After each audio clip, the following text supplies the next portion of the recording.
మీ గొంతుకే నిలిచింది, ప్రజా గొంతుకే నిలిచింది ఆర్టీవీ. ఎప్పుడైతే ఆర్టీవీ వరుస కథనాలు ప్రసారం చేయడం ప్రారంభించిందో ప్రియాంక ఇష్యూ రెండు తెలుగు రాష్ట్రాల్లో కూడా ప్రకంపనలు రేపింది. ఇప్పుడు మెడికో ప్రియాంక ఘటనపై ఆంధ్రప్రదేశ్ డిప్యూటీ ముఖ్యమంత్రి పవన్ కళ్యాణ్ కూడా రియాక్ట్ అయ్యారు. ఆంధ్రప్రదేశ్ డిప్యూటీ ముఖ్యమంత్రి పవన్ కళ్యాణ్ ఆగ్రహం వ్యక్తం చేస్తున్నారు. నిందితులపై కఠిన చర్యలకు ఆదేశించారు Andhra Pradesh deputy CM. Eluru range డీఐజీతో ఫోన్లో సంభాషించారు ఆయన. ఇష్యూను సీరియస్గా తీసుకోవాలని అధికారులకు డైరెక్షన్స్ ఇచ్చారు. బాధితులకు మెరుగైన వైద్యం అందించాలని అధికారులకు ఆదేశించారు ఆయన. ఇప్పటికే ప్రియాంక మరణ వార్తతో హాస్పిటల్ పాలయ్యారు ఆమె తల్లి. ప్రియాంక తల్లికి ఫిట్స్ వచ్చినట్టుగా తెలుస్తుంది. ఆమె పరిస్థితి కూడా ప్రస్తుతం విషమంగా ఉంది అనేది అక్కడ జరుగుతున్న చర్చ. కిమ్స్లోని ప్రియాంక తల్లికి ఎమర్జెన్సీ ట్రీట్మెంట్ ఇవ్వడం జరుగుతుంది. ఎమర్జెన్సీలో ఉంచి 5 రోజులుగా ప్రియాంకతో హాస్పిటల్లోనే ఉన్నారు తల్లి. ఏమీ తినకపోవడంతో కళ్ళు తిరిగి పడిపోయింది ప్రియాంక తల్లి. ఈ నేపథ్యంలో ఆంధ్రప్రదేశ్ డిప్యూటీ ముఖ్యమంత్రి పవన్ కళ్యాణ్ రియాక్ట్ అయ్యారు. మీరు చూడొచ్చు పవన్ కళ్యాణ్ చేసిన ట్వీట్ని. రాజమహేంద్రవరం ప్రమాద ఘటనపై రియాక్ట్ అయ్యారు శ్రీ పవన్ కళ్యాణ్ గారు. నిందితులపై కఠిన చర్యలు తీసుకోవాలని చెప్పి ఆదేశించడం జరిగింది. రాజమహేంద్రవరంలో వాహనం ఢీకొట్టిన ఘటనలో 2 వైద్య విద్యార్థులు తీవ్రంగా గాయపడిన విషయం తెలిసి రాష్ట్ర ఉప ముఖ్యమంత్రి వర్యులు శ్రీ పవన్ కళ్యాణ్ గారు తీవ్ర విచారం వ్యక్తం చేశారు. మద్యం మత్తులో వాహనం నడిపి ప్రమాదానికి కారణమైన నిందితులపై కఠిన చర్యలు తీసుకోవాలని సంబంధిత అధికారులకు స్పష్టం చేశారు. ఏలూరు రేంజ్ డీఐజీతో మాట్లాడి ఈ ప్రమాద ఘటనను సీరియస్గా తీసుకోవాలన్నారు. ఈ ప్రమాదంలో తీవ్రంగా గాయపడిన వైద్య విద్యార్థులు ప్రియాంక, ఉమేష్ల ఆరోగ్య పరిస్థితిపై ఆరా తీశారు ఆంధ్రప్రదేశ్ డిప్యూటీ ముఖ్యమంత్రి పవన్ కళ్యాణ్. ఇది ఏపీ డిప్యూటీ సీఎంఓ కార్యాలయం విడుదల చేసిన ట్వీట్. అది మీరు చూడొచ్చు. ఇది ప్రస్తుతం 2 తెలుగు రాష్ట్రాల్లో కూడా సంచలనంగా మారింది. ఎంత దారుణం, ఎంత దుర్మార్గం ఇది. ఒక అమ్మాయి, ఎప్పుడు మాట్లాడుతూ ఉంటాం కదా, మన భారతదేశానికి స్వాతంత్రం ఎప్పుడు వచ్చిందంటే అమ్మాయి అర్ధరాత్రి 12 గంటలకు రోడ్డు మీద దర్జాగా నడవగలిగినప్పుడు అని చెప్పి. బహుశా ఆ మాట సందర్భానుసారమో కాదో నాకు తెలియదు కానీ బట్ ఒక్క మాట మాత్రం వాస్తవం. మీరు చూడొచ్చు విజువల్లో. అదిగో ఒకటోసారి ఢీ కొట్టాడు, పట్టించుకోలేదు. ఇంకోసారి ఢీ కొట్టారు, లేదు. మాకు విడిచిపెట్టండి సార్, ఇలాంటి వాళ్ళు మేము చూస్తాం ఇలా సంగతి అంటూ ఉన్నారు. ప్రస్తుతం ఆంధ్ర ప్రజలు, రాజమండ్రి రగిలిపోతోంది. రాజమండ్రి రక్తం మరిగిపోతూ ఉంది.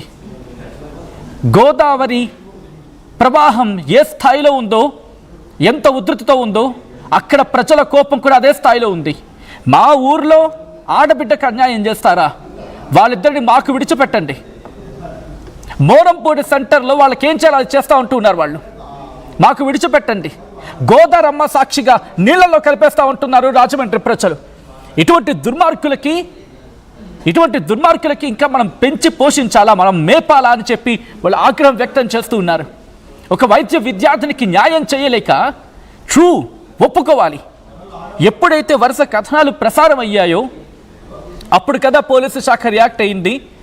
పోలీసు శాఖ ఒక్కసారి 1 వేలు కాదు, ఇలా 4 వేలు కాదు, 5 వేళ్ళు గుండె మీద చేసుకొని ధైర్యంగా చెప్పండి. మీరు కనుక వెంటనే రియాక్ట్ అయ్యి ఉంటే కనుక ఇంత లేటా? సీసీ ఫుటేజ్ ఉంది ఆ ఘటనకు సంబంధించి. ఇక్కడ చూడండి, ఇక ఈ విషయంలో చూడండి. అదిగో ఆ కారు, అదిగో ఢీ కొట్టిన తర్వాత ఎంత అదిగో తొక్కేసి. ఇది దుర్మార్గం కాకపోతే దీన్ని ఏమంటారు? ఇది దౌర్జన్యం, దుర్మార్గం, దాష్టికం కాకపోతే ఇంకేమనాలి? ఒకడికి పడే శిక్ష ఎలా ఉండాలంటే ఇంకొకడికి వెన్నులో వణుకు కాదు, బాడీలో నరాల్లో వణుకు పుట్టాలి. ప్రియాంక మరణం, ప్రియాంక బలి ఒక మాట చెప్పాలంటే. ఎందుకంటే ఈరోజు అమ్మాయి బలైపోయింది ఈ దుర్మార్గుల దాష్టికానికి. కారణం ఏదైనా కావచ్చు. ఇంత దుర్మార్గమా? అది ప్రమాదమా? ఇంటెన్షనల్గా చేస్తుందా, అన్ఇంటెన్షనల్గా చేస్తుందా? వ్యూవర్స్, నేను మిమ్మల్ని అడుగుతున్నా. బికాస్ మీరు మాట్లాడాల్సిన సందర్భం.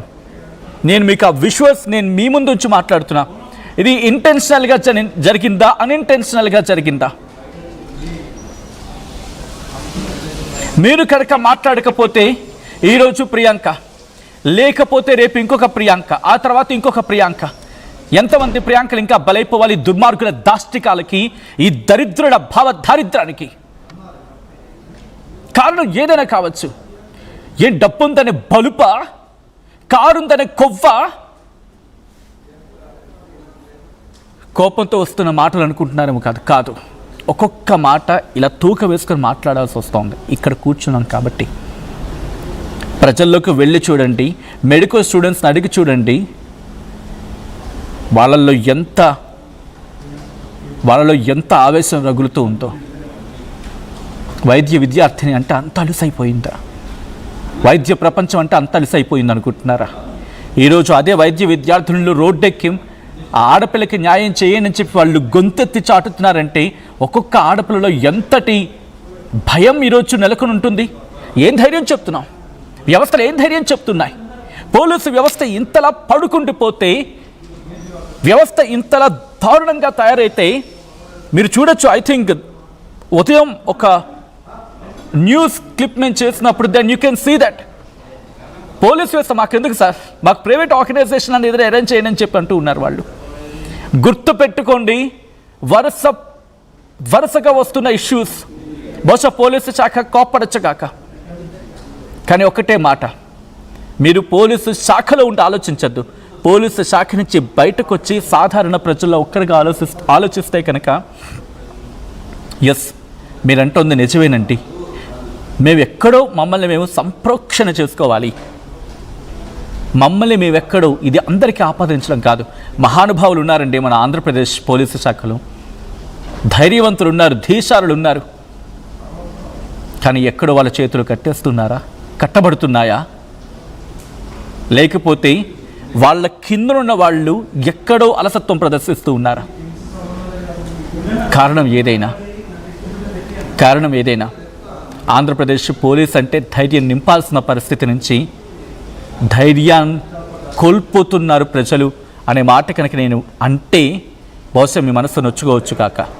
కానీ సాయికృష్ణ తల్లిని అడగండి, మీ గురించి చెప్తారు. ఈరోజు ప్రియాంక కుటుంబాన్ని అడగండి, మీ గురించి మాట్లాడతారు. ఈరోజు మెడికల్ స్టూడెంట్స్ని అడగండి, మీ గురించి బహుశా కుదురుతాయి. ఒక్కసారి చూడొచ్చు, వాళ్ళని అంత గుట్టు చప్పుడు కాకుండా తీసుకువెళ్ళిపోతున్నారు.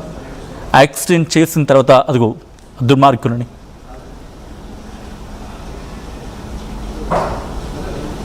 ముఖం చాటేయడం దానికి? దర్జాగా ముఖం చూపించండి. ఒక మనిషిని ఢీకొట్టినప్పుడు లేని సిగ్గు ఈరోజు వచ్చిందా?